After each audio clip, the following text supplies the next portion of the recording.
بچه‌های قشنگم، رسیدیم دوباره به فصل الگوها. سوال 1 گفته الگوها را ادامه دهید، رابطه بین عددهای هر الگو مانند نمونه توضیح دهید. خب الگوی اولیه ما چی گفته؟ نگاه کنیم بچه‌ها، خودش زده. عدد 1 شده 4، چقدر بهش اضافه شده؟ 3 تا. 4 شده 7، باز 3 تا بهش اضافه شده، دوباره 7 شده 10.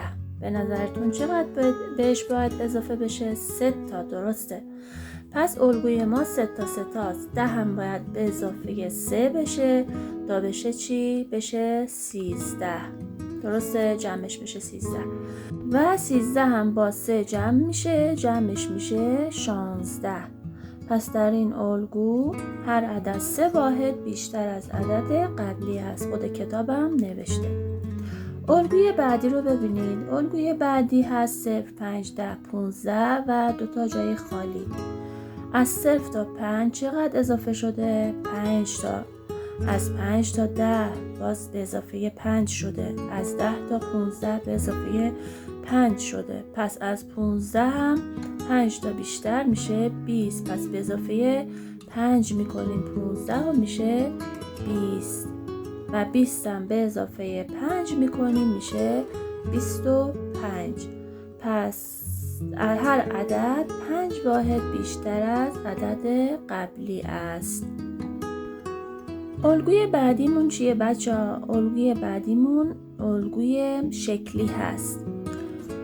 اولین شکلمون دایره، یه دونه دایره است. بعد شده 2 تا، بعد شده 4 تا، بعد شده چند تا؟ 8 تا.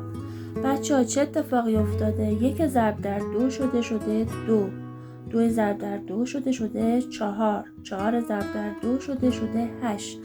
پس باید چه اتفاقی بیفته؟ باید 8 مونم اینجا ضرب در 2 بشه.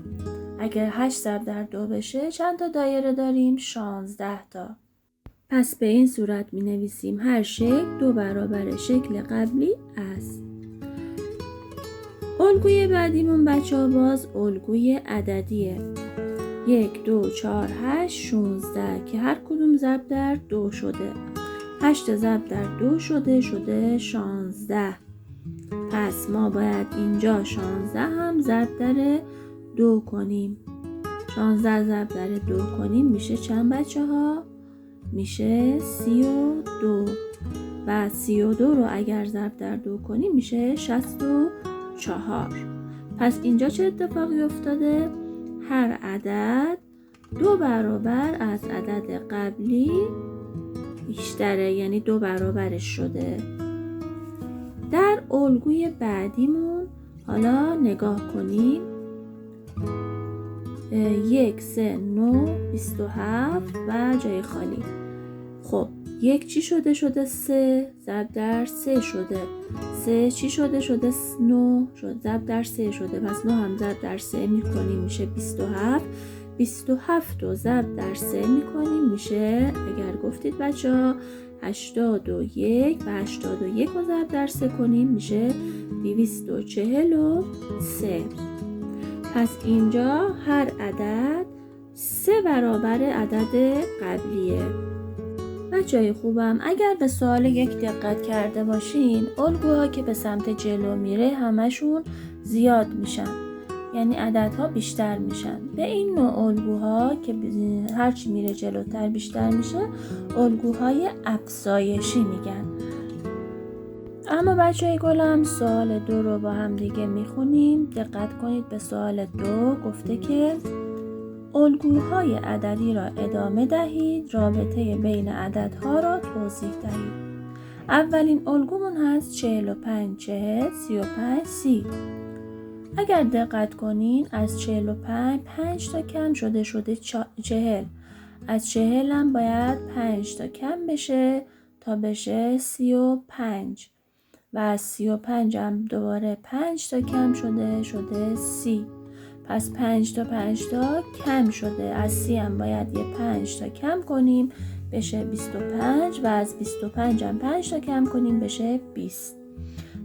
بچه ها همونطور که میبینین الگوی ما 5 تا 5 تا کم شده. پس به این صورت می نویسیم هر عدد 5 واحد کمتر از عدد قبلی است که به اینم میگیم الگوی کاهشی. اما بچه های قشنگم به الگوی بعدی دقت کنید. الگوی بعدی ما هست 1 4 16 که پایینش زده ضرب در 4. یعنی 4 برابر شده، هر عدد ضرب در 4 شده. 1 4 تا شده 4 تا، پس 4 هم باید 4 برابر بشه 16، یعنی 4 برابر شده. پس 16 هم باید ضرب در 4 بشه. پس 4 تا میشه 16 تا، 16 ضرب در 4 میشه 64. پس هر عدد 4 برابر عدد قبلی است. و اما الگوی بعدی ما، اگر به الگوی بعدی دقت کنید 32 16 8 که دقت کنید کم میشه بچه ها. یعنی اینجا تقسیم شده، 32 تقسیم بر 2 شده 16 و 16 هم تقسیم بر 2 شده 8. پس چه اتفاقی میفته؟ عددهای ما نصف شده، یعنی 8 تقسیم بر 2 شده 4. 4 هم تقسیم بر 2 شده میشه 2.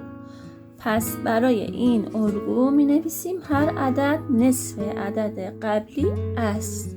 یعنی هر عدد تقسیم بر 2 شده عدد بعدی رو به وجود آورده. بچه های قشنگم، تو این صفحه ما با 2 تا الگو آشنا شدیم. یه الگوی افزایشی و یک الگوی کاهشی. یعنی یه سری از الگوها هرچی میره جلو افزایش پیدا میکنه و یه سری از الگوها هرچی میره جلوتر کمتر میشه. حالا این کمتر شدن ممکنه با منها باشه یا با تقسیم. افزایشی هم یا با جمع یا با ضرب هست. امیدوارم که مطالب این صفحه رو به خوبی یاد گرفته باشید.